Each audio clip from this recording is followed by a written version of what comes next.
고린도전서 15장 53절 말씀.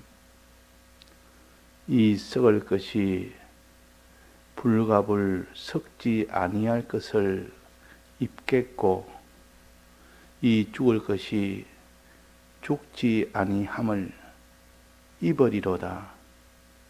이 썩을 것이 썩지 아니함을 입고 이 죽을 것이 죽지 아니함을 입을 때에는 사망이 이김에 삼킨 바 되리라고 기록된 말씀이 응하리라. 네.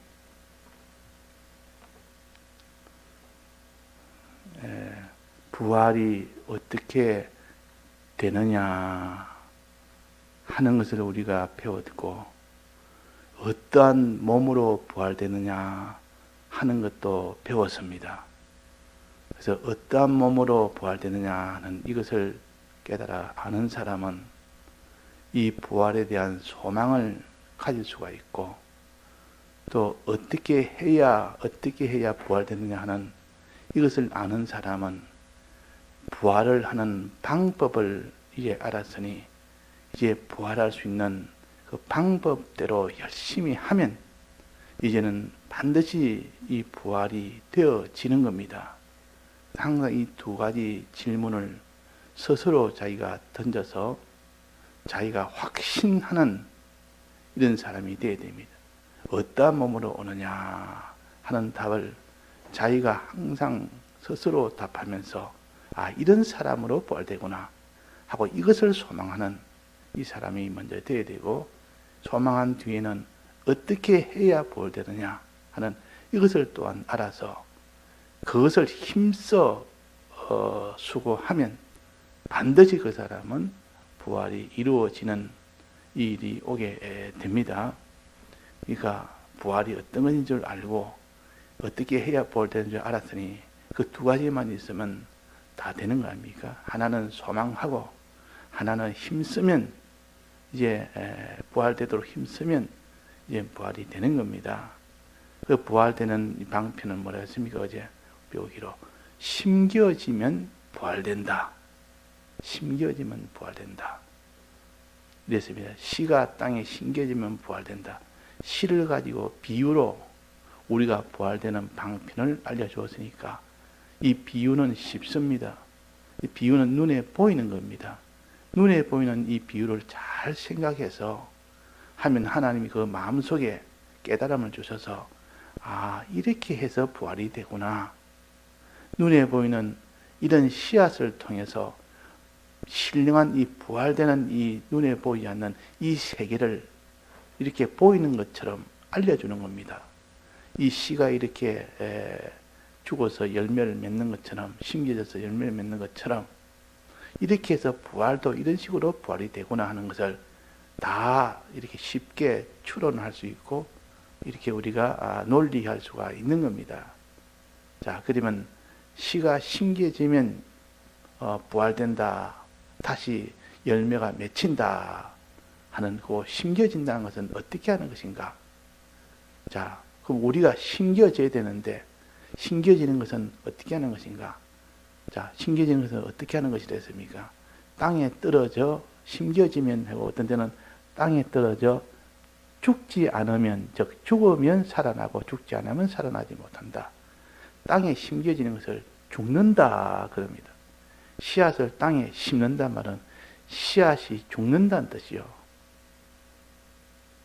그래서 그러면 우리가 죽으면 이제 그 속에서 씨앗이 죽으면 그 나중에는 열매가 나듯, 자, 씨앗이 땅에 들어가면 씨앗이 죽습니까? 안 죽습니까? 이 잘못 생각하면 씨앗이 들어가면 죽어보면 아무런 열매가 맺지 못하지 않느냐.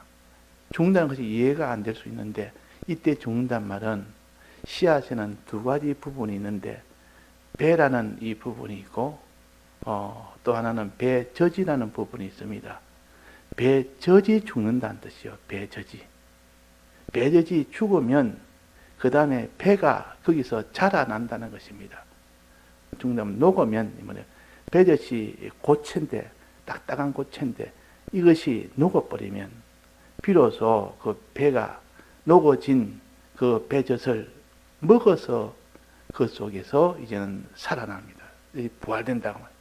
열매가 난다 그 말입니다. 그러니까 땅에 떨어져 죽는다는 그 말은 씨앗 속에 있는 그 배젖이 녹아진다는 뜻이요. 녹아진다는 뜻이요.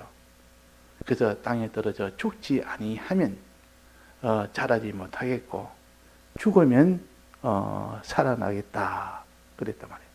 심겨지면 그 배젖은 죽어집니다. 녹아집니다. 그래서 이 죽어진다는 말은 녹아진다는 뜻이요. 배젖이 녹아진다는 뜻이요. 자, 녹아지고 난 뒤에 그 다음에 녹아진 것은 그 배에게 어떻게 돼야 됩니까? 삼켜져야 됩니다. 삼켜져야 됩니다.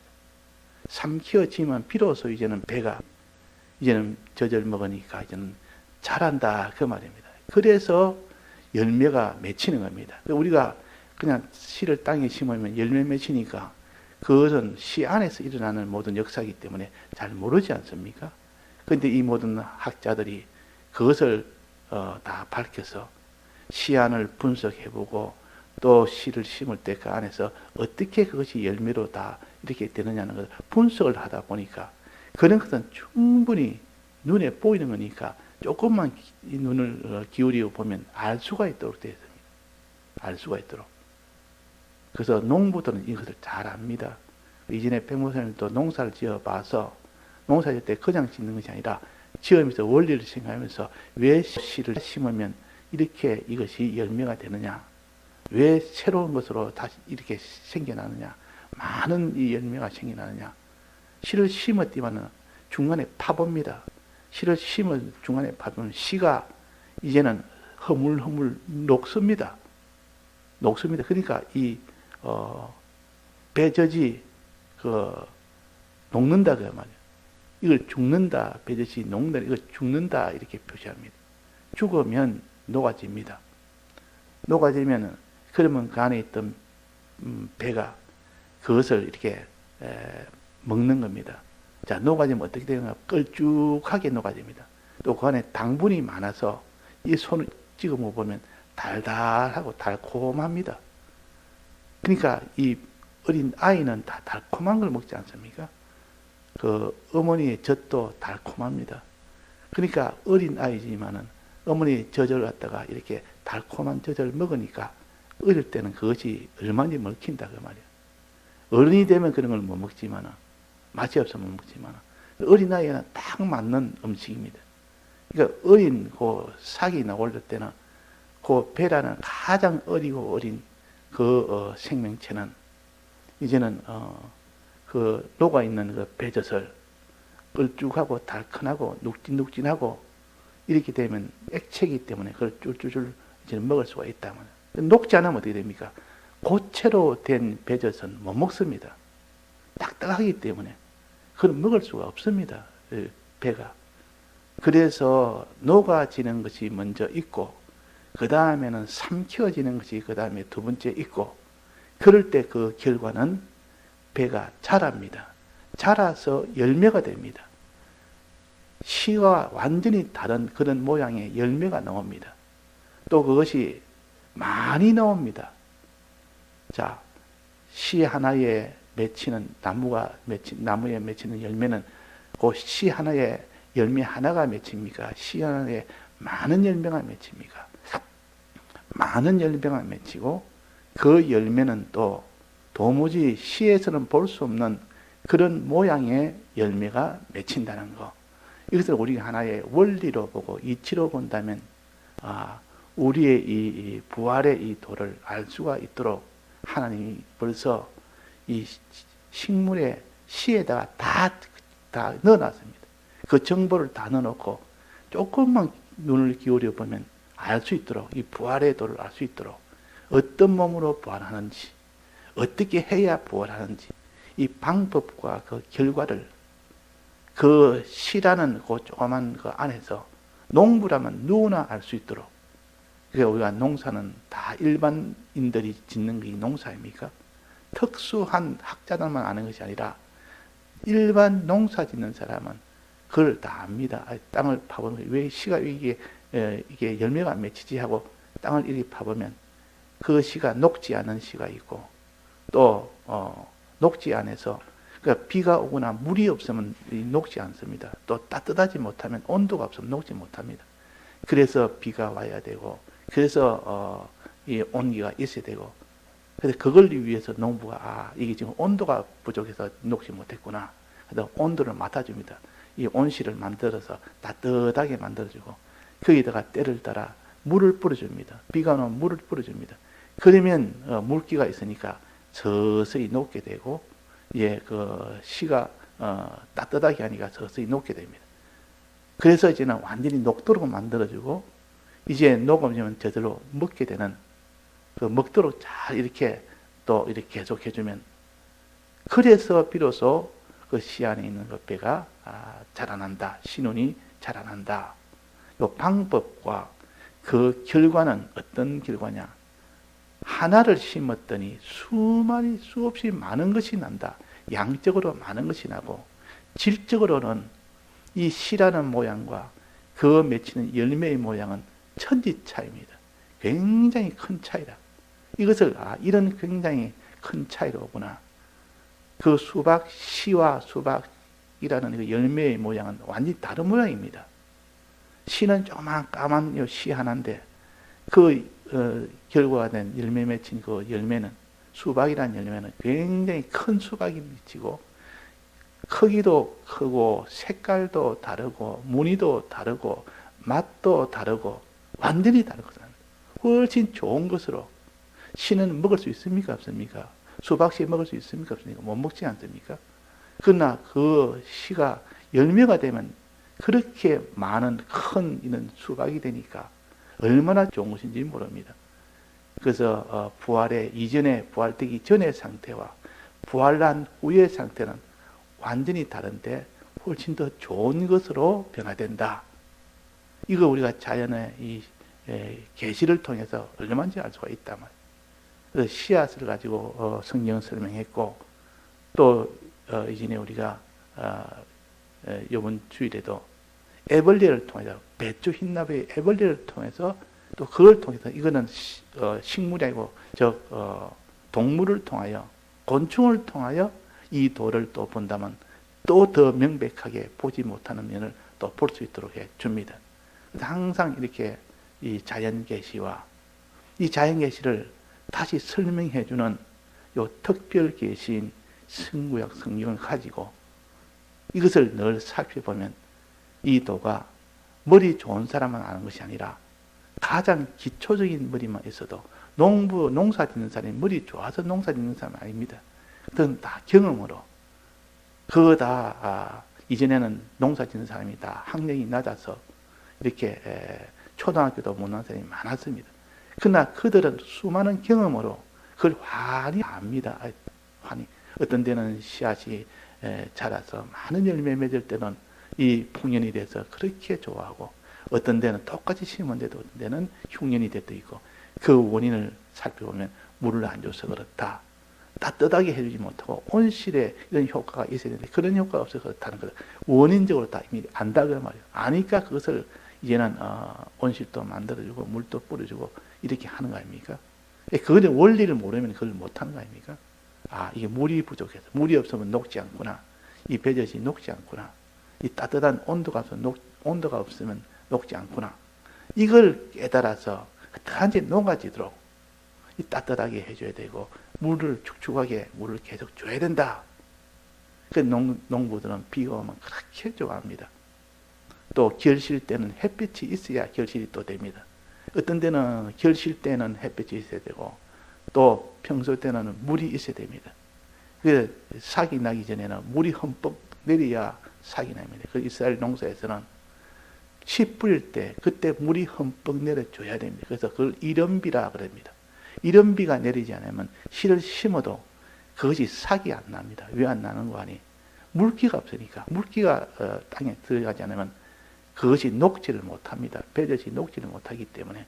그래서 이른비가 있고 마지막 수확 때는 마지막 결성이 되는 그때는 또 늦은 비가 있습니다. 그때 비가 흠뻑 내려줘야 물을 굉장히 많이 먹을 때입니다. 그 마지막 열매 맺을 때는 그만큼 열매 맺을 때는 이런 환란 때인데, 그때는 또 많이 또 물을 먹어야 됩니다. 그래야 그것이 마지막 열매가 이제 완전히 완성이 되는 거예요. 햇볕도 물도 마지막 결실 때는 굉장히 많이 필요하다 말이에요. 햇빛도 짱짱 나야 되고 또 비도 많이 와야 되고, 그러면 마지막 열매는 그렇게 잘 맺습니다. 이것은 이스라엘 백성이 농사를 짓다 보면 저절로 깨우쳐지는 것이지 배워서 깨우치는 게 아닙니다. 이것을 가지고 하나님께서 가르치니까 이스라엘 백성이 다 알 수가 있도록 가르치는 겁니다. 자, 우리에게도 이 정도는 다 알 수가 있도록 했기 때문에 우리는 이렇게 얼마나 추론할 수 있고 우리가 논리할 수가 있는 겁니다. 자, 그래서 이게 심으면 많은 열매가 다시 난다. 이건 우리가 알지 않습니까? 심으면, 다른 말은 죽으면 많은 하나님 미랄이 떨어져 죽으면 그랬습니다. 심으면 그랬습니다. 심지 아니하면, 즉 죽지 아니하면 살아나지 못하겠고 그랬습니다. 죽는다는 말은 뭐가 죽는다 했습니까? 배젖이 죽는 겁니다. 배젖이 녹는 겁니다. 녹는 것을 죽는 것이라. 자, 우리는 우리 속에 있는 이런 배젖이 녹아야 됩니다. 죽어야 됩니다. 이 죽는 것은 우리 옛사람이 죽는 것이요. 이 배젖이란 것은 우리 신령한 이 도리로 본다면 이 옛사람이요. 우리 속에 있는 옛사람이 죽지 아니하면 아무도 그 옛사람 때문에 부활되질 못합니다. 죽어야 부활이 됩니다. 옛사람은 죽어야 되지. 옛사람을 딱 살리려면 딱딱하기 때문에 그 속에 있는 그 새사람이 자라질 못합니다. 새사람이 옛사람을 먹고 자랍니다. 옛사람을 먹는단 말은 옛사람이 완전히 죽어지야 죽어진 것만큼 새사람이 자랄 수가 있습니다. 옛사람이 죽어지는 만큼 새사람은 자랄 수가 있다 그 말입니다. 자, 이것을 우리가 알아야 됩니다. 옛사람이 죽어지지 아니하면 그 사람 속에 있는 새사람이 자라지를 못한다. 이 원리를 우리가 붙들어야 됩니다. 그래서 땅에 떨어져 죽지 아니하면 살아나지 못하겠고 그랬죠. 그 성경에 죽으면 살리라 그런 말이 있습니다. 너가 죽으면 살리라. 옛사람이 죽으면 새사람이 살아나리라. 옛사람이 죽지 않으면 새사람이 살지 못하리라. 이 옛사람은 뭡니까? 악령과 악성과 악습으로 된 요 옛사람이요. 자기를 부인하면 그 말이에요. 옛사람을 죽인단 말은 옛사람을 부인하면, 자기를 부인해라 이랬는데 그는 옛사람을 부인해라 그 말입니까? 옛사람 자기를 부인해라 그런 뜻이요. 그래서 우리는 어떤 경우에도 자기를 부인하는 것이 되어야 되지, 항상 자기 육신 중심, 자기의 세상 중심, 또 물질 중심, 이것은 그 사람이 부활하지 못하게 하는 역사요. 이것이 있으면 녹지 않기 때문에 그 배가 배젖을 먹지를 못한다 그 말입니다. 그러니까 부활이 될 수가 없는 겁니다. 내가 녹지 않으면 내가 안 된다.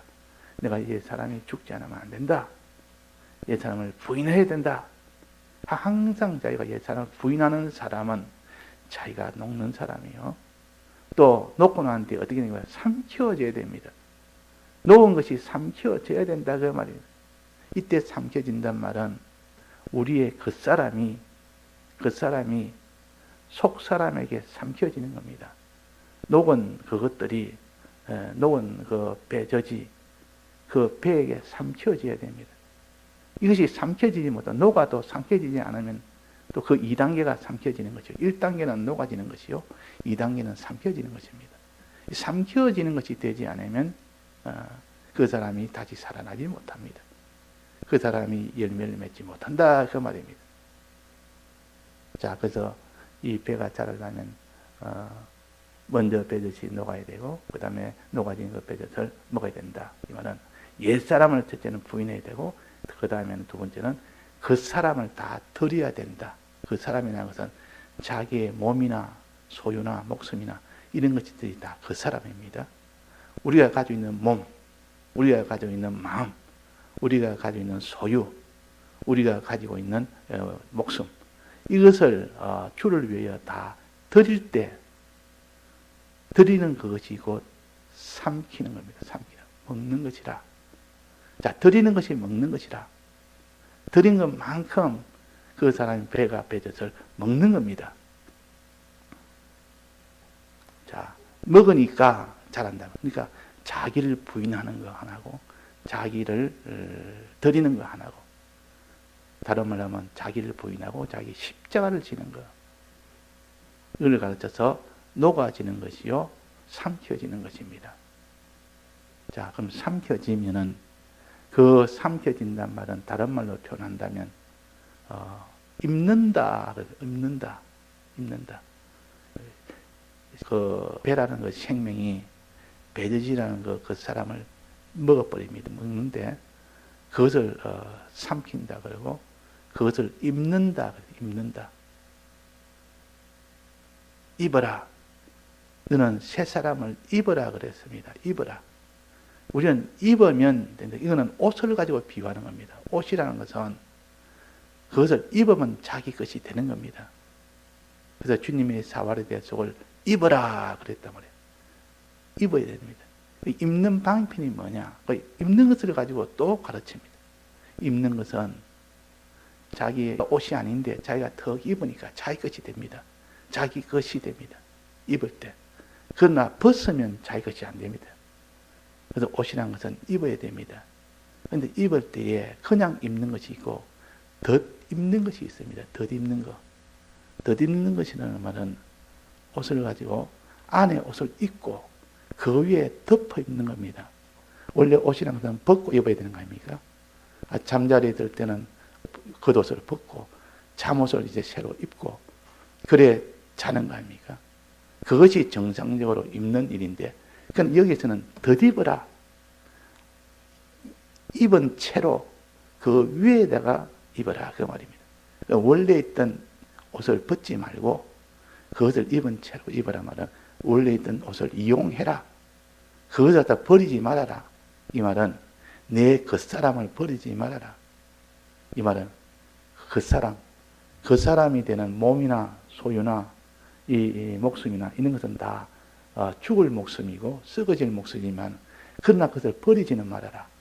그걸 잘 이용해서 입은 채로 그 위에 속 사람을 입어라 그랬단 말이에요. 그 위에 있어요. 그걸 다 벗어버리고 하면 안 된다. 그걸 이용을 해라. 그 옷 요즘 재활용하는 데가 있습니다. 옷을 벗으면 그것을 갖다가 따로 이 통을 이렇게 길거리에 만들어 놓고 놓으시면 거기다가 다 넣어주세요. 이거 재활용할 겁니다. 또 어려운 사람한테 주거나 그걸 다시 또 수선해서 또 만들어주기나 버리지 마십시오. 그거는 다 이용할 때가 있다. 그러면 우리의 이 속옷은 원래 입던 헌옷입니다.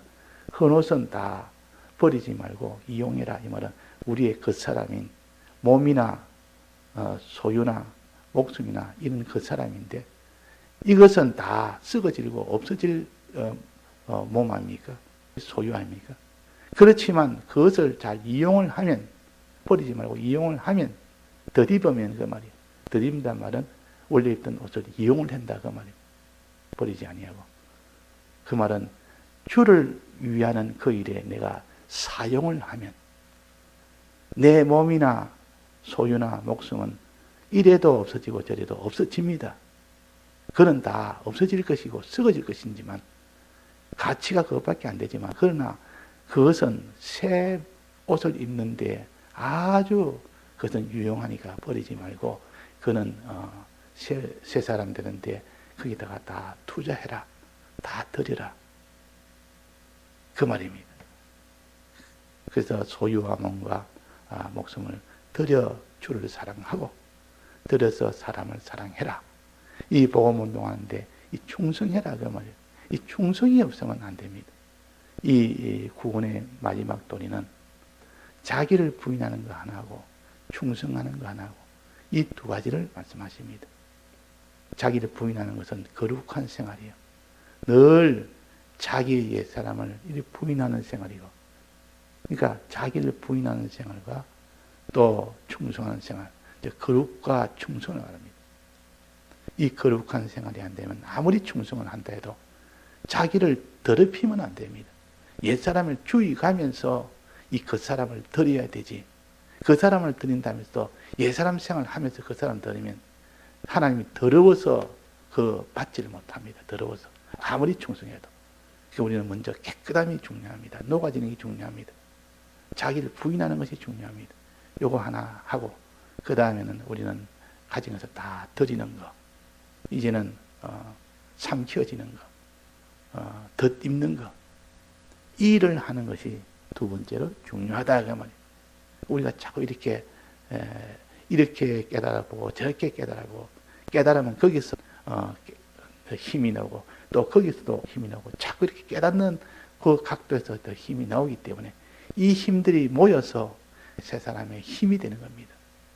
그 성경은 한 곳에만 이 도를 준 것이 아니고 여러 곳에서 중복적으로 이렇게 가르칠 때 복잡하다 여기지 말고 그 하나하나의 우리에게는 신앙의 힘이 된다. 그렇게 생각해서 이것도 깨닫고 저것도 깨닫고 보니까 깨달으니까 믿어지고 믿어지니까 행해지고 행하기 위해서는 깨달아야 된다.